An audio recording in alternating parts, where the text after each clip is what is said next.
एक क्वेश्चन मेरे को बार बार रेगुलरली पूछा जाता है कि सर क्या एफएनओ में कोई कमा सकता है। तो देखो मैं ऊपर ऊपर की बातें नहीं करूंगा, रियलिस्टिक बातें ही करने की कोशिश करूंगा और फ्यूचर्स एंड ऑप्शंस में लोग कमा सकते हैं या नहीं कमा सकते हैं। और मुझे क्यों लगता है कि अगेन ये पूरा एक सिस्टम है जिस सिस्टम के अंदर जो जितना ऊपर तक जाएगा उसको उतना ज़्यादा बेनिफिट मिलता रहेगा। बस वो है कि नीचे से ऊपर तक पहुंचने का जो लैडर है उसको आप किस तरीके से पार करते हो, उसमें स्ट्रगल है। उस स्ट्रगल को पार करने के बाद तो ऊपर में सब चीज़ अच्छी दिखाई देती है। तो चलिए डिस्कशन को स्टार्ट करते हैं। साइकोलॉजी पे बोलूंगा और उसके बाद फिर रेगुलरली कौन सी ऐसी स्ट्रेटजीज हैं जिससे पहले तो आप सेफ अर्निंग की तरफ कोशिश कर सकते हो। तो हो सकता है वीडियो थोड़ी सी लंबी हो, डेडिकेटेड वे में सुनिएगा। पहले साइकोलॉजी पे आपको हिट करने की कोशिश करूंगा एंड फिर उसके बाद दिखाना चाहूंगा कि हाँ, अगर कुछ चीज़ें हैं जिसको आप फिक्स्ड वे में प्लान करो तो आप over a period of time earn कर पाओगे। तो चलिए डिस्कशन को स्टार्ट करते हैं। पहला पॉइंट, क्या अर्निंग की जा सकती है। देखिए, अभी कुछ दिन पहले सेबी ने एक डेटा पब्लिश किया जिसका बहुत चर्चा हुआ कि 89% ट्रेडर्स लूज कर रहे हैं, लेकिन कोई ये नहीं बोला कि 11% ट्रेडर्स कमा भी रहे होंगे। यानी कि 89% ट्रेडर्स अगर लूज कर रहे हैं तो 11% ट्रेडर कमा भी रहे हैं। ठीक है, तो 11% सक्सेस रेट तो है। उसी डेटा में ये दिखाया गया था कि आपका कोविड के साल में 5 लाख कुछ ट्रेडर्स होते थे एंड उसके बाद अब 50 लाख कुछ ट्रेडर्स हो चुके हैं। तो 5 लाख में अगर मान लीजिए 10% सक्सेस रेट होता तो 50 से लोग ट्रेडिंग में सक्सेसफुल थे। 50 लाख अगर ट्रेडर्स हैं, 50 लाख ट्रेडर्स में अगर 11% सक्सेस रेट है, मतलब 5 लाख 50 हजार, चलिए 50 हजार हटा देते हैं, 5 लाख लोग फिर भी ट्रेडिंग में सक्सेसफुल हैं। इसका मतलब क्या है कि ओवर ऑल अगर आप सारा देखेंगे तो 5 लाख लोग सक्सेसफुल हैं एज पर ऑफिशियल डेटा भी। इंडिया में टोटल डॉक्टर्स आप निकालेंगे तो 5 लाख नहीं निकलेंगे और इंडिया में टोटल चार्टर्ड अकाउंटेंट निकालेंगे तो 3 लाख 10 हजार कुछ टोटल है। मैं खुद सीए हूं तो मुझे पता है कि हमारा ऑफिशियल काउंट इतना ही है, 3 लाख 10 हजार समथिंग है। तो अगर आप ऐसी कंट्री में बात करो जहां 5 लाख सक्सेसफुल ट्रेडर्स हैं, जिसमें सिर्फ 3 लाख ही सीएज हैं एंड 5 लाख डॉक्टर्स नहीं हैं, इंजीनियर्स हैं in terms of count, yes engineers हैं हमारे यहाँ, लेकिन अगेन वो बेचारे अपना उनका अलग पूरा जोन है। क्यों? क्योंकि उनका फाइनेंस से दूर दूर तक कोई कनेक्शन नहीं है। फाइनेंस से कनेक्शन वाले बहुत कम लोग हैं। तो अगर हम देखें कि सक्सेस रेट है क्या, तो हाँ सक्सेस रेट है। क्योंकि अगर आप कोई भी टॉप प्रोफेशन की बात करोगे ना, उसमें लोग कम ही है ना, साल में 1000 आईएएस ही बनते हैं ना। तो टॉप प्रोफेशन में आप कभी भी जाने की कोशिश करोगे तो नंबर ऑफ लोग कम रहेंगे, वहां पे पहुंचने का स्ट्रगल है। मतलब जब हमने भी पढ़ाई करी थी, तो जब हमने ग्रेजुएशन मतलब 12 पास किया, फिर ग्रेजुएशन के संग संग पैरेलली सीए चलते रहा, ग्रेजुएशन कंप्लीट हुआ, फिर सीए कंप्लीट हुआ, तो हमने उस समय मेहनत किया ना, उसी के बाद क्वालिफाइड हुए। उसके बाद कुछ सैलरी वगैरह आने लगी, फिर ट्रेडिंग में अपना दिमाग लगाने लगे, फाइनेंशियल मार्केट समझ में आने लगा, ट्रेडर करते करते करते करते ट्रेडिंग में थोड़ा बहुत हाथ बना लिए। उसके बाद क्या, थोड़ा बहुत पैसे कमाने लग गए। बट पहले कुछ कर लिए फिर कुछ कर पाए ना। तो सेम चीज वही है, हर चीज में सेम ही चीज एप्लीकेबल होती है कि आपको ट्रेडिंग में भी मेहनत करना पड़ता है। जस्ट बिकॉज आप कुछ बन गए हो, आप सोच रहे हो ट्रेडर में आप ट्रेडिंग में आप सक्सेसफुल हो जाओगे, तो ऐसा नहीं होता है। जब मैंने ट्रेडिंग स्टार्ट करी थी तो मैंने भी इनिशियल डेज में मतलब सैलरी आती थी, 1 तारीख को सैलरी आई, थोड़ा बहुत अपना एक्सपेंस वगैरह साइड कर लिया, फिर चलो मार्केट में डालते हैं, चलो ट्राई करते हैं।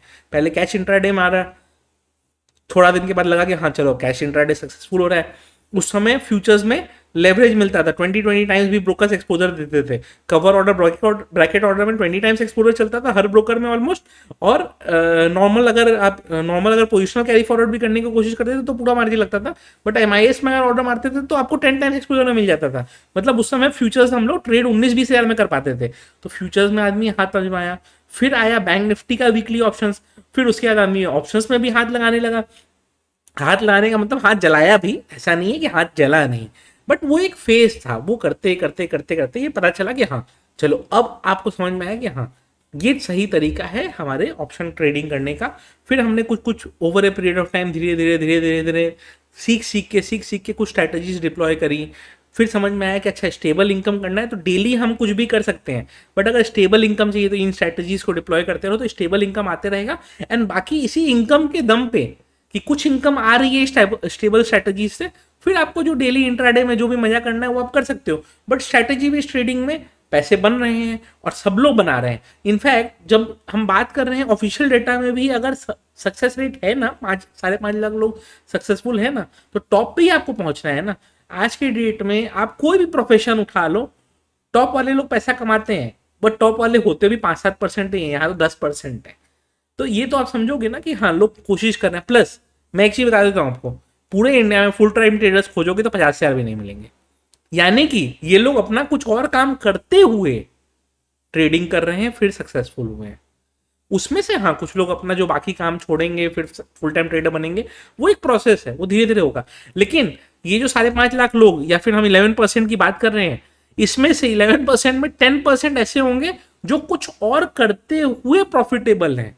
मतलब ऑलरेडी उनका कोई और प्रोफेशन है या और कोई बिजनेस है, वो करते हुए उन्होंने यहाँ पे सक्सेस अटेन किया।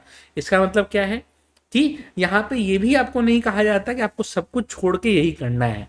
इसीलिए ट्रेडिंग का सिस्टम इस तरीके का बन गया है, एंड इसीलिए इतना अट्रैक्टिव एंड लुक्रेटिव हो गया, जिसमें काफी लोग डे बाय डे नए लोग आए जा रहे हैं।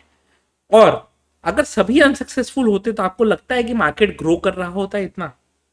लोग तो बढ़ रहे हैं ना मार्केट में, डे बाय डे लोग बढ़ रहे हैं।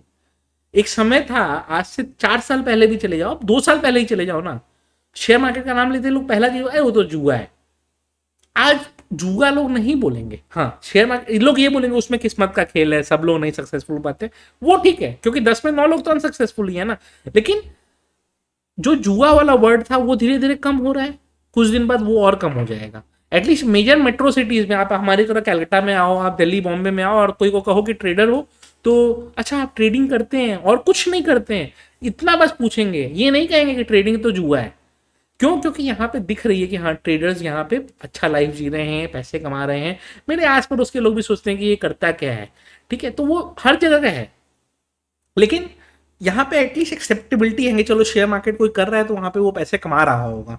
टीयर 2 टीयर 3 सिटीज में भी ये अब आने लग जाएंगे, टीयर 1 सिटीज में तो आ चुका है, वो भी टीयर 2 टीयर 3 सिटीज में धीरे धीरे आने लग जाएगा। एटलीस्ट लोग जुआ बोलना बंद कर देंगे। एंड मेरे को जितना समझ में आता है, जितने मेरे व्यूअरशिप है, मेरे को जो व्यूअर्स का फीडबैक वगैरह मिलता है, गांव गांव तक लोग पहुंच चुके हैं, नॉर्थ ईस्ट के छोटे छोटे टाउन से लोग ट्रेडिंग कर रहे हैं। मतलब अब जैसे क्या होता है, मैं कुछ दिन पहले जब सिक्किम गया था, तो गैंगटॉक बड़ा सिटी है, वहाँ पे ट्रेडर्स वगैरह आपको ट्रेडिंग वगैरह मिल जाएगा।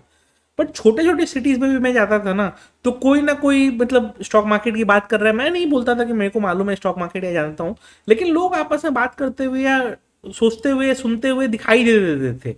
टीवी चैनल लोग सुबह में एक बार के लिए सीएनबीसी आवाज़ लगा लेते थे। इसका मतलब लोग देख रहे हैं ना, जितना ज़्यादा मार्केट ग्रो करेगा उतना ज़्यादा नंबर ऑफ ट्रेडर्स बढ़ते जाएंगे, एंड उतना ज़्यादा मार्केट में पैसा आएगा, एंड उसी पैसे में से जो 10% लोग हैं वो कमाएंगे, एंड बाकी लोगों का पैसा जाएगा। तो हमें कोशिश क्या करनी है, वो 10% में आना है। तो ये तो हो गया कि साइकोलॉजी पॉइंट ऑफ व्यू से आप कमा सकते हो कि नहीं कमा सकते हो, ये हो गया। दूसरा चीज, अगर कोई नया बिगिनर ट्रेडर है और वो सोचता है कि वो ऑप्शन से पैसे कमा लेगा या फ्यूचर से पैसे कमा लेगा, थोड़ा मुश्किल है। लेकिन मैं कुछ कुछ बेसिक चीजें समझाने की कोशिश करूंगा, जिससे आपको ये समझ में आएगा कि हाँ एटलीस्ट कोशिश हम कर सकते हैं। तो चलिए चार्ट पे ले चलता हूं आपको, और एक दो एग्जांपल से समझाने की कोशिश करूंगा। ये निफ्टी का चार्ट है, ठीक है, और ये ना मेरे मूविंग एवरेजेस लगे हुए हैं। रेड वाला 20 मूविंग एवरेज है, ग्रीन वाला 50 मूविंग एवरेज है, ब्लैक 100 मूविंग एवरेज है, एंड ब्लू वाला 200 मूविंग एवरेज है। और ये वन डे का एक कैंडल है, मतलब एक कैंडल वन डे का है। इसका मतलब क्या है कि एक दिन के अंदर कितना मूवमेंट हुआ वो एक कैंडल डिटरमाइन कर रहा है, ठीक है। पहली चीज ये हो गई।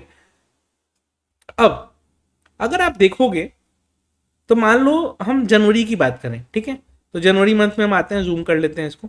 जनवरी मंथ में मंथ के बिगिनिंग में मार्केट 18,200 के पास था, मंथ के एंड तक मार्केट 17,600 के पास है। यानी कि टॉप से बॉटम अगर हम लेंगे तो 600 पॉइंट का रेंज बन रहा है, ठीक है। फेब मंथ में आते हैं, फेब में हम मोटा मोटी वही 17,600 के पास थे, और फेब एंड के पास 17,300, मतलब मार्केट 300 पॉइंट के रेंज में ही था। ऊपर नीचे मार्केट ने बहुत किया है, थोड़ा ऊपर गया है, फिर 18,000 टच किया, फिर वापस 17,300 400 आ गया। फिर मार्च का देखते हैं, मार्च के बिगिनिंग में कहाँ पे था मार्केट, 17,300 17,350, ठीक है। उसके बाद मार्च के एंड तक मार्केट कहाँ आया, ऑलमोस्ट 17,000 के पास, तो मतलब वही 300 पॉइंट के रेंज में यहाँ पे।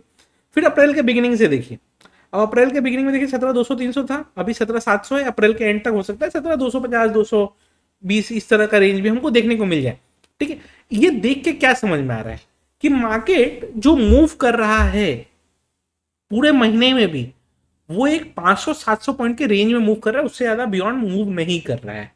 ठीक है, ये क्लैरिटी मिली हमें कि जब मार्केट मूव भी कर रहा है तो मंथली कितना मूव कर रहा है, 500-700 पॉइंट, ज्यादा भी मूव कर सकता है बट 500-700 पॉइंट वो मूव कर रहा है। अब आते हैं कि ऑप्शंस के बेसिक्स का, तो ऑप्शंस के बेसिक की भी दूसरी वीडियोस है, वो सब देख लीजिएगा। मूविंग एवरेज का यूज कैसे करते हैं वो सबकी मेरी डेडिकेटेड वीडियोस हैं। हाउ टू ट्रेड प्लेलिस्ट और ऑप्शन ट्रेडिंग टिप्स प्लेलिस्ट दोनों में ये डिटेल में देखिएगा, बट मैं अभी यहाँ पे कुछ और समझाना चाह रहा हूँ आपको। अब देखिए, मैं ऑप्शन चेन में आया। अब ऑप्शन चेन में आपको 27 अप्रैल मतलब मंथली एक्सपायरी है, ठीक है, और हमारा मई में है 25 मई का एक्सपायरी। ठीक है, अब 25 मई को एक्सपायरी को अगर हम देखेंगे तो 17,500 पे कॉल साइड में प्रीमियम है 461 और पुट साइड में प्रीमियम है 157। ठीक है, करेंटली मार्केट चल रहा है 17,700 पे, मतलब यहाँ पे 17,500 वाला जो कॉल है इसमें 260 पॉइंट थीटा है, राइट। अगर 200 पॉइंट ऊपर है मार्केट और प्रीमियम 461 है तो 260 पॉइंट तो इसमें थीटा का वैल्यू, मतलब टाइम वैल्यू ऑफ मनी है till may and plus 147 put में तो 100% ही टाइम वैल्यू है। क्यों? क्योंकि मार्केट उसके बाहर तो है नहीं, तो 350 पॉइंट्स यहां पे मिल गए हमें। 17,500 पे अगर हम देखेंगे तो हमें 350 पॉइंट मिल रहा है। ठीक है, 350 point time value of money हमें मिल रहा है। ठीक है, और अब 18,000 पे आते हैं। अब 18,000 पे आप देखो तो पुट साइड में हमारा टेक्निकली प्रीमियम कितना चलना चाहिए, इसमें 50 पॉइंट थीटा का वैल्यू है, यहाँ 160 पॉइंट, मतलब 200 पॉइंट थीटा का वैल्यू 18,000 का कॉल पुट दोनों साइड में है। एंड अगर हम नीचे के साइड जाए 17,000 पे देखें तो 17,000 पे भी सेम चीज है, कॉल में 160 पॉइंट प्रीमियम है, पुट में 60 पॉइंट प्रीमियम है, तो ये भी ऑलमोस्ट 200 पॉइंट प्रीमियम है।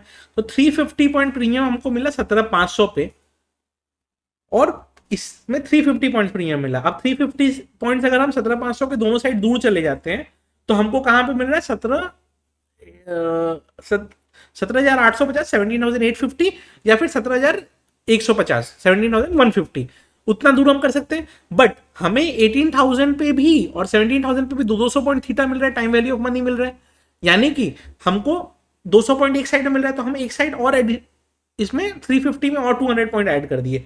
अब हमने 18,000 का मान लो कॉल पुट दोनों भेज दिया, 17,500 का कॉल पुट दोनों भेज दिया और 17,000 का कॉल पुट दोनों भेज दिया। हमको टोटल थीटा का वैल्यू इनटेक पता है कितना हुआ? थीटा का वैल्यू टोटल इनटेक होगा आपका रफली 750 पॉइंट्स। ठीक है, 750 पॉइंट्स इनटेक हो रहा है और 750 पॉइंट्स अभी 17,700 पे 17,700 में मार्केट है। अब यहां पे मार्केट मई में 700 पॉइंट ऊपर चला जाए या 700 पॉइंट नीचे चला जाए, आपका ऑप्शन जो स्ट्रैटेजी है वो लॉस में दिख सकता है, बट टेक्निकली वो लॉस आपका इंकर्ड नहीं कराएगा। यानी कि मार्केट इस तरह का वॉलेटिलिटी देते रहेगा, मोमेंटम देते रहेगा, मूवमेंट देते रहेगा, बट वो आपको लॉस नहीं करा के देगा।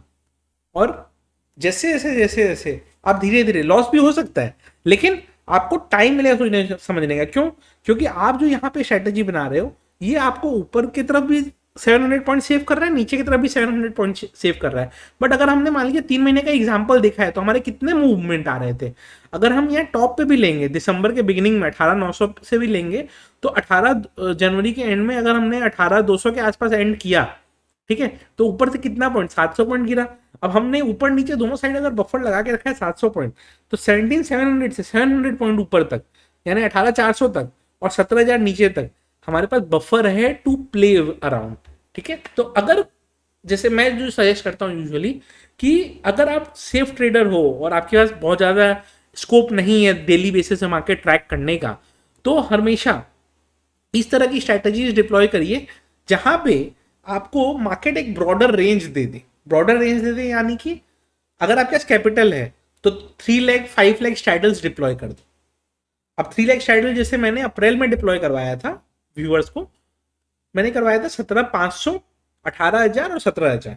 ठीक है, वो काफी डिके दे चुका है एंड काफी लोग अभी भी पूछ रहे हैं, जबकि अभी 10-12 दिन बाकी है, फिर भी लोग पूछने लगे सर अच्छा प्रॉफिट आ रहा है, बुक कर लें क्या, बुक कर लें क्या, लेकिन अभी नहीं करना है। उसको हम और थोड़ा सा डिके होने देंगे, और 2-3 दिन जाएगा, फिर और थोड़ा डिके होगा, तब उसको बुकआउट करेंगे, पहले बुकआउट नहीं करेंगे। तो यानी कि मतलब क्या है, हमारे पास रेंज बड़ा हो गया, रेंज बड़े में हम सेफ प्ले कर रहे हैं, और जितना हम सेफ प्ले कर रहे हैं उतना हमारे लिए शांति का टाइम चल रहा है। धीरे धीरे धीरे धीरे हम अपना डिसाइड करेंगे कब बुक करना है। तो ये हो गया जिनके पास कैपिटल कमी नहीं है, एटलीस्ट 3 लाख स्ट्रैडल जो है वो 3.5 लाख तक में 3 लाख आप राइड कर सकते हो। अगर 6 लाख कैपिटल किसी के पास है तो वो 5 लाख स्ट्रैडल राइड कर सकता है। इसकी भी मेरी डेडिकेटेड वीडियो है, how to make weekly range या मंथली रेंज, वो वाली वीडियो आप देख लेंगे तो उसमें आपको 3 लाख स्ट्रैडल क्या होता है पूरा डिटेल में समझ में आ जाएगा। ये हो गया। अब कोई बोलता है मेरे पास सर कैपिटल कम है, मेरे पास मान लीजिए 1.5 लाख की कैपिटल है, वो सब लोगों के लिए क्या स्ट्रैटेजी सेफ है? तो देखो मैं आपको करंटली वीकली ही दिखा देता हूँ। अब आप नोटिस करो तो अगर मान लो करंट वीकली में हम चले तो अभी मार्केट 17,700 पे है, 17,400 पे 329 रुपीज कॉल का प्रीमियम चल रहा है, राइट? यानी कि इसमें 20 points time value of money है। सेम चीज अगर हम ऊपर की तरफ जाएंगे और 18,000 पे जाएंगे और इसमें पुट का प्रीमियम 282 रुपीज चल रहा है, राइट? तो इसमें time value of money technically नहीं है। तो हमको कितना मिल रहा है time value of money? Technically कुछ नहीं मिल रहा है, ठीक है? तो हम उसमें कुछ करेंगे क्या? नहीं, हम इसको नहीं करेंगे। क्यों? क्योंकि हमको time value of money 10 point मिल रहा है। 10 पॉइंट के लिए अपना 100 लाख ब्लॉक करके तो कोई मतलब नहीं है। तो हम नेक्स्ट एक्सपायरी में जाएंगे। अब नेक्स्ट मंथली एक्सपायरी में जब हम गए, अब मान लो सेम चीज मेरे को करना है 17,400। अब ये देखो इसमें आप 80 points time value of money है, एंड अगर हम ऊपर 18,000 के पास भी आ गए तो 274 पॉइंट चल रहा है, जो कि इसमें आप रफली अगर फ्यूचर के हिसाब से देखोगे तो इसमें 10-12 पॉइंट थीटा मिलेगा, ज़्यादा नहीं मिलेगा। तो हमारे पास रफली थीटा कितना है? 90 पॉइंट थीटा आ गया। तो नेक्स्ट एक्सपायरी में हम अगर इन्वर्टेड स्ट्रैंगल डाल दें, मतलब नॉर्मल स्ट्रैंगल क्या हुआ कि आपने 18,000 का बेच दिया और 17,400 का बेच दिया, बट अगर आप इन्वर्टेड स्ट्रैंगल डाल दो तो आपने 18,000 का भी सेल कर लिया और 17,400 का भी सेल कर लिया, और उसके बाद मान लो मार्केट नीचे जाने लग गया। अगर मान लो मार्केट नीचे जाने लग गया, ठीक है, जैसे जैसे ये नीचे जाते जाएगा कॉल की प्रीमियम कम होती जाएगी और पुट की प्रीमियम बढ़ते जाएगी, ठीक है? बट कॉल में टाइम वैल्यू ऑफ मनी है, पुट में टाइम वैल्यू ऑफ मनी नहीं है, तो time value of money time के संग कम भी होते जाएगा, तो वहां पे आपका थीटा डीके हो रहा है। अब मान लो मार्केट पहुंच गया 17,450 तक, आप और एक दो स्ट्राइक प्राइस नीचे आ सकते हो, और इसमें अगर टाइम वैल्यू खत्म हो गया है तो इसको शिफ्ट करके आप 17,800 तक नीचे ला सकते हो। तो ये हो गया इन्वर्टेड स्ट्रैंगल, इसकी भी मेरी डेडिकेटेड वीडियो, उसको आप देखो। तो ये क्या होता है कि आप एक वीकली लेवल पे या फोर्टनाइटली लेवल पे आप एक रेंज बना के चलते हो, और इस रेंज में आप थीटा डी के खाते रहते हो। तो ये सेफ स्ट्रैटेजीज में काउंट होते हैं। एंड जो भी बड़े कैपिटल पे लोग ट्रेड करते हैं ना, पहले ये सेफ स्ट्रैटेजी से कुछ पैसा अपना फिक्स कर लेते हैं, वो कि इतना पैसा तो हम एटलीस्ट इतना % ऑफ रिटर्न हम कोशिश करेंगे कि हर महीने हम इन स्ट्रैटेजीज से बना लें जिसमें हमारे पैसे कम लग रहे हैं, राइट? और बड़ी स्ट्रैटेजीज के लिए वो अपना, या फिर इंट्राडे के लिए अपना अलग हिसाब में प्ले करते हैं। तो आपको डिसाइड करना है कि आपको सेफ ट्रेडिंग करके कुछ दिन पहले कैपिटल बचा के मार्केट का फ्लेवर लेना है और सीखना है। तो ये सब सेफ स्ट्रैटेजीज, इन्वर्टेड ट्रायंगल हो गया, 3 लाख स्ट्रैटल हो गया, ये सब सेफ स्ट्रैटेजीज में काउंट होते हैं। इनको आप ट्राई कर सकते हो। उसके बाद जैसे जैसे जैसे जैसे आपको एक्सपीरियंस आए, उसके बाद आप ट्राई करो कि भाई ये मूविंग एवरेज क्रॉसओवर हो रहा है, यहाँ हम ये ट्रेड ले लें, वहाँ हम ये ट्रेड ले लें, वो बाद की बात है, वो आप सब सीख लोगे तब कर सकते हो, ठीक है? अगर आपको ये सब फीचर्स ना एक स्क्रीन पे देखने को मिल रहा है ना, तो ये एक्चुअली ग्लो के टर्मिनल में ये फीचर है जहाँ पे आप बेसिकली आप देखो निफ्टी का चार्ट भी देखना, संग संग उसका ऑप्शन चेन भी हम देख पा रहे हैं, और डिसीजन मेकिंग कितना ईजी हो गया, राइट? तो मैं इसका लिंक डिस्क्रिप्शन में आपको छोड़ देता हूँ, आप चाहो तो ये ग्रो का टर्मिनल को यूज करके देखो, बहुत अच्छा टर्मिनल है। एटलीस्ट ये सब चीज़ों से ना हमें फायदा होता है, सीखने का, डिसीजन ले पाते हैं। प्लस यहीं पे अगर मेरे को मन किया कि चलो 17,700 कॉल ऑप्शन बेच ही देते हैं, तो आपको अगर डिसाइड करना है कि मेरे को यहीं से बेच देना है, तो आप इमीडिएटली डिसीजन ले सकते हो बेचने का, या बाई करना है तो आपको बाई करने का यहीं पे आप डिसीजन ले पाओगे। तो ये सब क्या है, थोड़ा फ्लेक्सिबिलिटी जो मिलता है ना, उससे बहुत फायदा होता है। एंड वही चीज से तो रियल ट्रेडिंग हो पाती है ना, ठीक है? तो डिस्क्रिप्शन में मैं लिंक छोड़ देता हूँ आपको। अच्छा लगा हो टर्मिनल तो यूज करके देखिएगा, और वीडियो अच्छी लगी हो तो जरूर लाइक कर दीजिएगा।